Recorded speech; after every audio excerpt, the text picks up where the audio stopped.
Imagine a sound so powerful, so completely dominant, that it seems to become part of the very air you breathe. For 19 weeks, spanning the cold months of late 1961 and the thaw of early 1962, a single song sat enthroned at the top of the American country music charts. 19 weeks.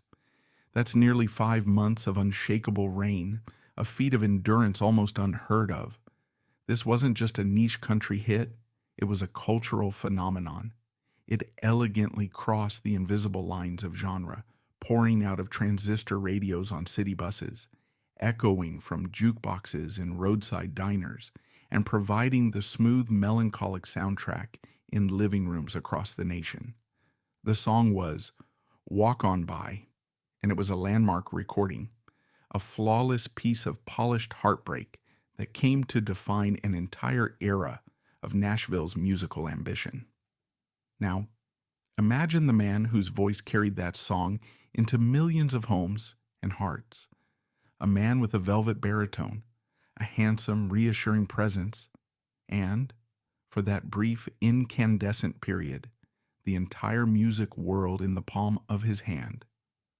Logically, his name should be carved into the Mount Rushmore of country music, right alongside Johnny Cash, Patsy Cline, and George Jones. His story should be a cornerstone of the genre's lore, told and retold by every new generation. But what if it wasn't? What if the man behind one of the biggest, most enduring hits in music history somehow managed to become a ghost in his own story?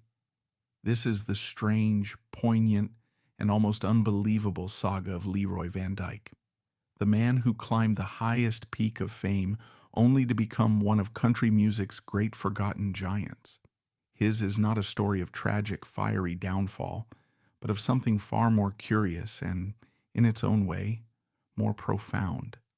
A quiet, dignified fade from the very history he helped to write. To truly understand Leroy Van Dyke, you must first understand the world that forged him. It wasn't the glittering, aspirational world of Nashville's Music Row, but the hard, practical, and deeply rooted landscape of the American heartland. He was born in 1929 in Mora, Missouri, a small community where life was dictated by the turning of the seasons, the fertility of the soil, and the unyielding rhythms of farm work. His world was one of auctions, livestock, and the kind of close-knit community where a man's worth was measured by his word and the strength of his handshake. The central figure in his young life was his father, a man who practiced a unique form of rural performance art. He was a livestock and real estate auctioneer. In that time and place, the auctioneer was more than just a salesman. He was a master of ceremonies, a respected community leader, and a captivating entertainer. He was a man who could conjure excitement out of thin air, who could command the absolute attention of a restless crowd with nothing more than the speed of his tongue and the force of his personality. Young Leroy grew up immersed in that singular sound, the hypnotic rhythmic patter of the auction chant. It was a language unto itself, a breathtaking percussive torrent of words, numbers, and descriptions that flowed with an undeniable musicality. The rise and fall of his father's voice, the steady driving cadence, this was the foundational music of his childhood, an influence that seeped into his very bones long before he ever picked up a guitar. Yet Leroy was never destined to be a simple carbon copy of his father. He possessed a quiet intellect and a deep-seated ambition that looked beyond the borders of his family farm. He was a proud product of the post-war generation, a cohort of young men who had witnessed the world dramatically expand and who came to believe in education as the key to a better future. When it came time for college, he enrolled at the prestigious University of Missouri, but his choice of study was profoundly revealing of his practical nature. He didn't pursue music theory or the dramatic arts. He majored in agricultural journalism and animal husbandry. This was the education of a man building a sensible, stable career, perhaps as a farm broadcaster, a livestock expert, or a writer for a farming journal. Music at this point was a cherished hobby, a way to entertain friends and earn a little extra money at local gatherings.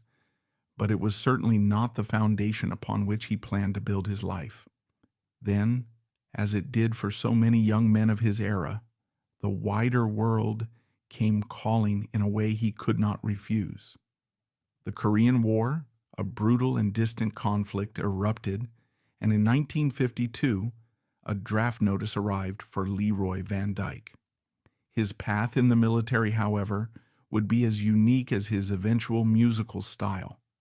The Army, recognizing his intelligence and steady, unflappable demeanor, did not send him to the trenches. Instead, he was assigned to a far more shadowy and demanding role. He became a special agent for U.S. Army counterintelligence. For a year, this pragmatic farm boy from Missouri operated in the clandestine world of espionage and security in war-torn Korea. It was a posting that required immense discretion, sharp analytical skills, and a level of composure most people never have to summon. He rarely spoke of the specifics of his service in later years, maintaining the quiet professionalism of that secret world. But the experience undoubtedly carved deep lines into his character. It took him thousands of miles from the familiar auction barns and cornfields of home, and plunged him into a reality of life and death consequences. It taught him discipline, duty, and gave him a perspective on the world that few aspiring entertainers could ever comprehend. And it was during his long contemplative journey home from this secret war, on a troop ship slowly making its way across the vast, empty expanse of the Pacific Ocean, that the two disparate halves of his life, the farmer and the soldier, the journalist and the musician, would finally creatively collide. Aboard that ship, surrounded by the endless blue of the sea and sky, Leroy Van Dyke had something he hadn't had in a long time: quiet moments to think. His mind drifted back home to Missouri, to the vivid sounds and scenes of his youth, and specifically to the powerful image of his father standing on the auction block, holding a crowd in rapt attention. He thought about the inherent drama, the incredible speed, and the undeniable music of the auctioneer's chant. It struck him as a uniquely American art form, a piece of folk culture that had never been properly captured in song. He picked up a guitar, and there, on the gentle roll of the ocean, he began to write. He wasn't chasing a hit record. He was trying to preserve a memory, to paint an auditory picture of the world that had shaped him.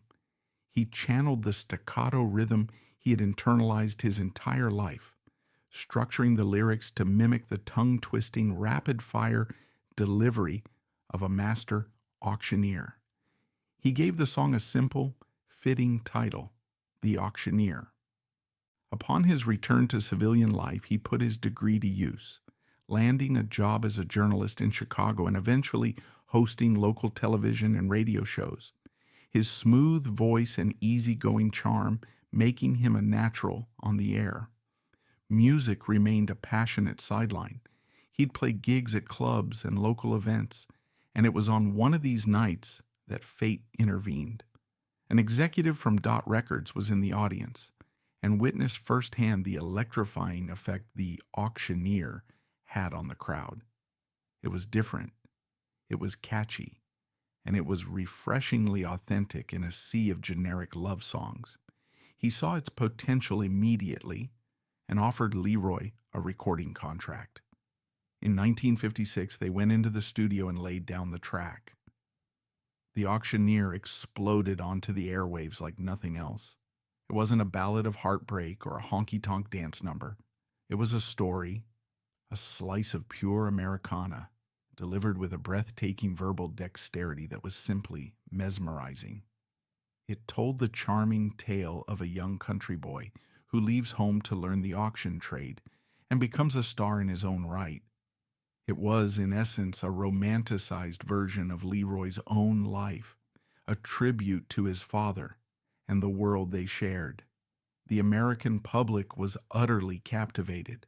The record rocketed into the top 10 on the country charts and, more impressively, cracked the top 20 on the mainstream pop charts. It was a bona fide crossover smash, selling over 2.5 million copies. At 27 years old, the former counterintelligence agent and agricultural journalist found himself a nationally recognized music star. He had captured lightning in a bottle, transforming the workaday sound of his father's profession into a national sensation. But the music business is a notoriously ruthless machine, and lightning is rarely generous enough to strike the same place twice. The very thing that made The Auctioneer such a huge success, its sheer originality, became a burden that beset Leroy Van Dyke. How do you follow up a song like that? It was a question with no easy answer. Record executives trying to recreate the magic encouraged him to look for similar tricks, other slices of rural life that could be set to music. But The Auctioneer wasn't a trick. It was a genuine personal story. Any attempt to repeat it mechanically would have been hollow. He was instantly pigeonholed as a novelty act, a charming performer with a clever gimmick, not a singer with emotional depth. For the next 5 years, he found himself on a treadmill of hard work and diminishing results. He toured relentlessly, often on package tours, crammed onto a bus with half a dozen other performers, each with 15 minutes on stage to impress an audience. He built a solid reputation as a polished, professional live performer. He hosted television shows, keeping his face in the public eye. He released a series of perfectly fine records, love songs, and well-crafted honky-tonk tunes, but none possessed the spark, the sheer originality of his debut. They were songs that any talented singer could have sung. They lacked the personal touch that had made him unique. He was a respected entertainer, a familiar and welcome presence at state fairs and on regional television, especially in the Midwest. But in the fast-paced, hit-driven world of popular music, 5 years could feel like a lifetime. The label of one-hit wonder began to cling to him.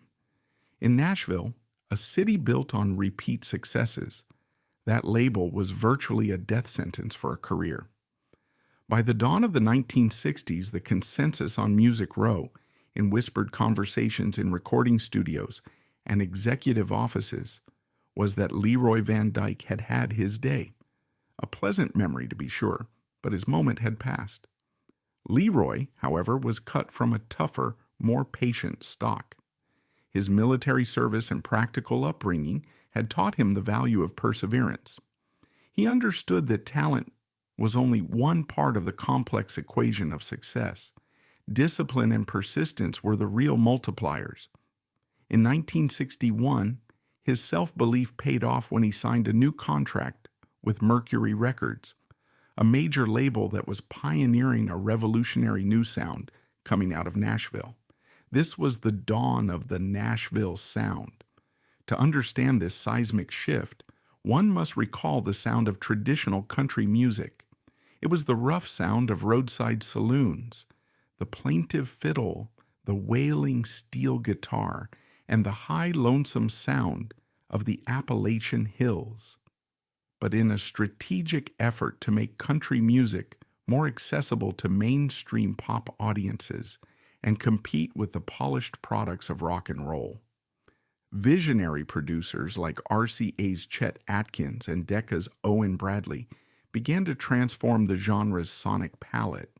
They smoothed out the rough, rustic edges of country music, replacing the fiddle and steel guitar with elegant strings, delicate piano lines, and soulful backing vocals known as the Jordanaires or the Anita Kerr singers. This new sound was sophisticated, smooth, and international. It was like putting a tuxedo on a genre accustomed to blue jeans. Their goal was to create elegant, classy records that could find a home on any radio station in America, erasing the line between country music and pop music. Leroy Van Dyke, with his smooth, classically trained baritone, his clean-cut image, and his proven crossover appeal, was the perfect artist for this new movement. He was searching for a song that could relaunch his career, and the label was searching for a voice that could embody this new, sophisticated sound. All the pieces were in place. He just needed the perfect song. That song came from the pen of a songwriter named Kendall Hayes. It was titled Walk On By, and it was a composition of quiet, devastating genius. The lyrics tell the story of a man who happens to see his former love on the street with her new partner. His reaction isn't one of anger or dramatic despair. Instead, his sole desperate wish is to spare them both the awkwardness and pain of an encounter. With a heartbreaking sense of dignity, he pleads, "Just walk on by, wait on the corner. I love you still and I always will, but we're strangers now." The brilliance of the song lay in its profound emotional restraint. It captured the soul-crushing agony of a broken heart, but filtered it through the lens of a man trying to maintain his composure, a feeling universally understood. When Leroy heard the demo, he knew instantly that this was the one. This was the song that could redefine him. He took it into the studio with legendary producer Shelby Singleton and some of Nashville's finest session musicians, the famed A-Team. Together they crafted a recording that would become the high water mark of the Nashville Sound. A gentle walking bass line provides the song's heartbeat. Elegant strings swell and recede like a sigh of regret, and a choir of angelic backup singers adds a layer of almost spiritual sorrow. Over this immaculate musical bed, Leroy delivered the vocal performance of his life. He didn't emote, he inhabited the lyric. He didn't drench the song in sentimentality. He conveyed the pain with a stoic, aching sincerity. You can hear the tremor of a heart breaking, but it's buried deep beneath a surface of resolute control. It was the voice of a man holding himself together by a thread, and that subtle, nuanced performance was what made it so incredibly powerful. When Mercury Records released Walk On By in the fall of 1961, the public's response was not just positive, it was overwhelming. The song didn't just climb the charts, it launched an occupation. It hit #1 on the Billboard Country chart and then refused to leave.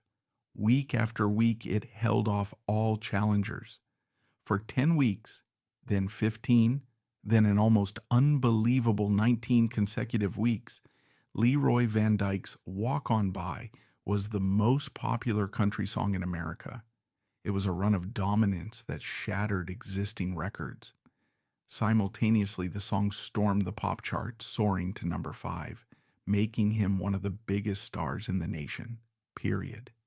He was no longer Leroy Van Dyke, the novelty singer. He was Leroy Van Dyke, the superstar. The success was dizzying and absolute. In 1962, as a direct result of this monumental achievement, he received the highest honor the genre could bestow, an invitation to become a permanent member of the Grand Ole Opry.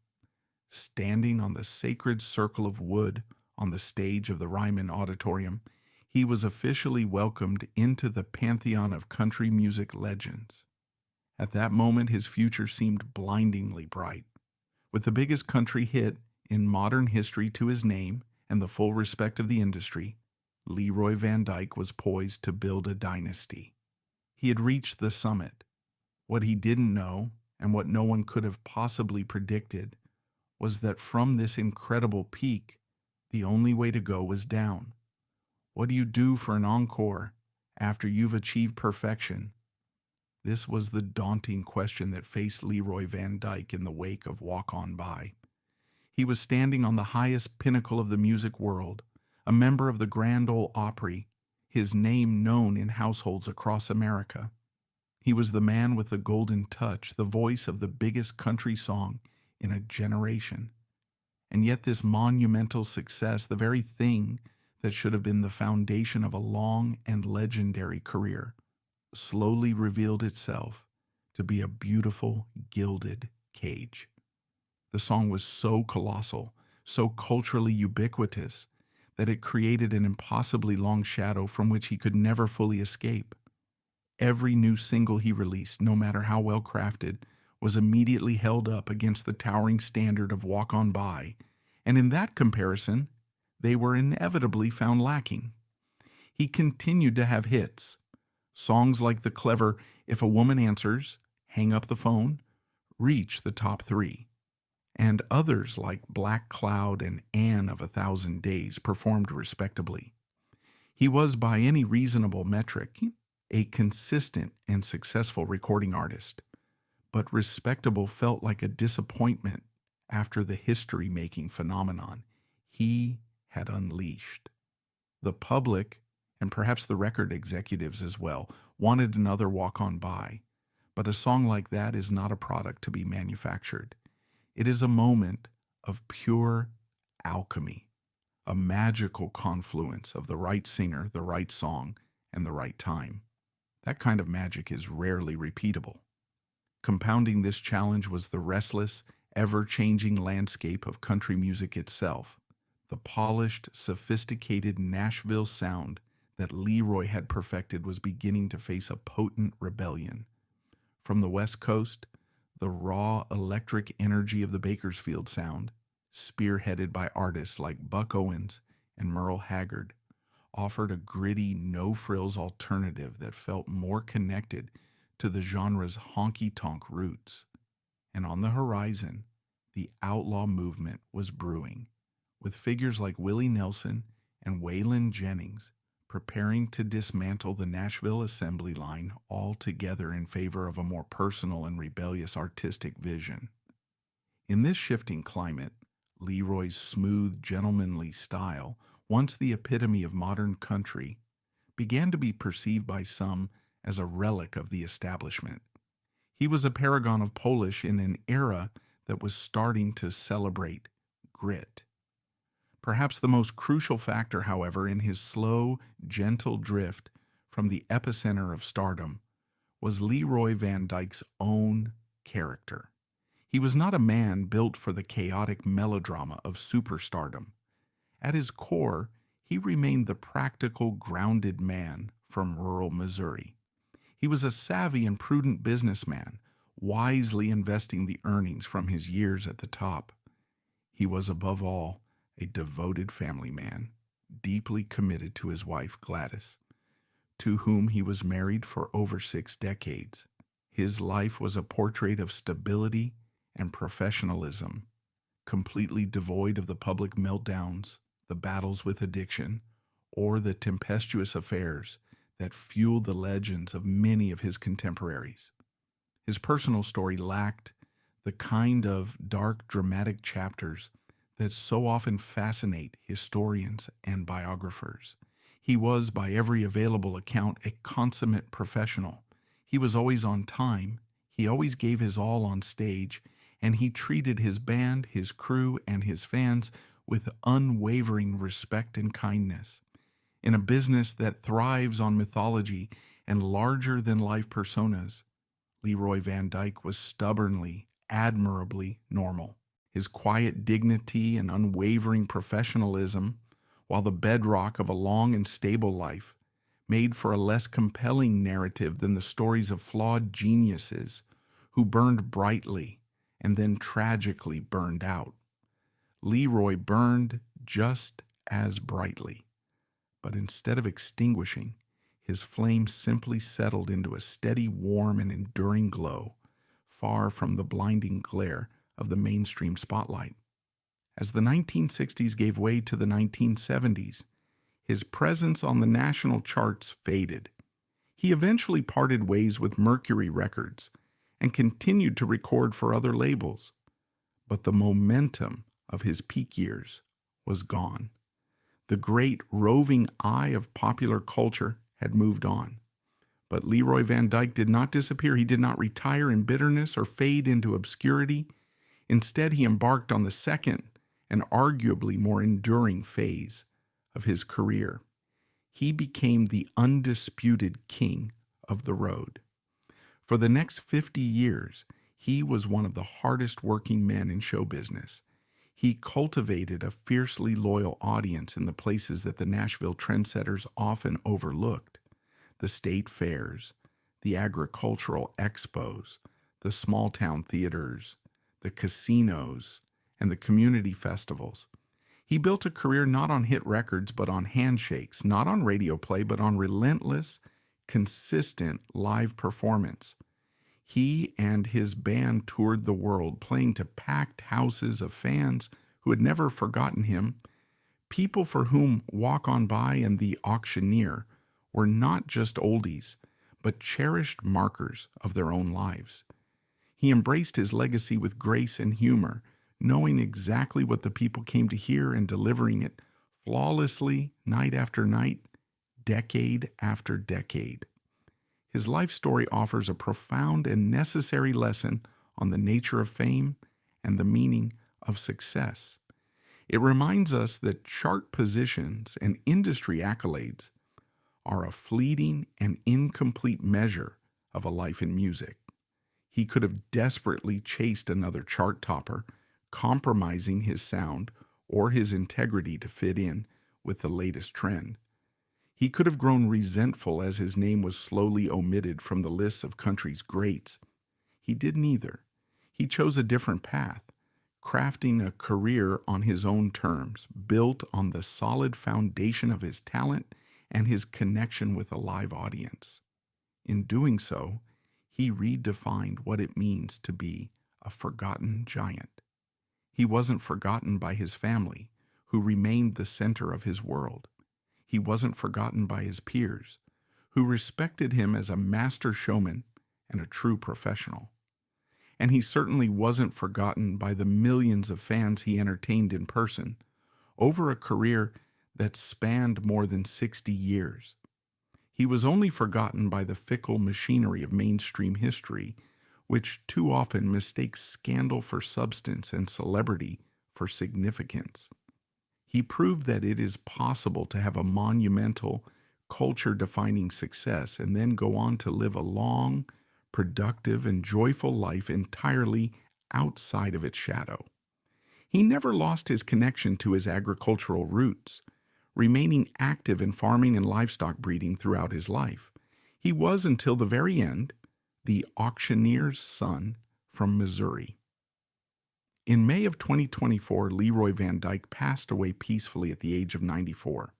He had lived a remarkably full and rich life, a journey that took him from a Missouri farm to a secret war in Korea, from the sacred stage of the Grand Ole Opry to a fairground stage in Iowa.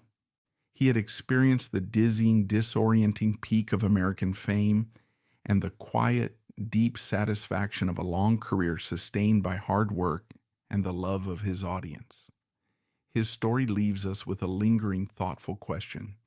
What is a true legacy? Is it a name that everyone knows attached to a legend filled with turmoil and tragedy? Or is it a body of work that endures and a life lived with integrity, grace, and an unwavering sense of self? Leroy Van Dyke may be one of country music's quietest legends, but his greatest hit was never really about the pain of being seen by a former lover. It was about handling that moment with a profound personal dignity. "Just walk on by," he sang. It was a lyric, but it was also perhaps the unwitting philosophy of his life. As the fickle worlds of fashion and fame walked on by, chasing newer, louder sounds, he kept his head held high, secure in his own worth. He knew what he had accomplished, and he continued to share his gift, not for the sake of history books, but for the simple, honest love of a song.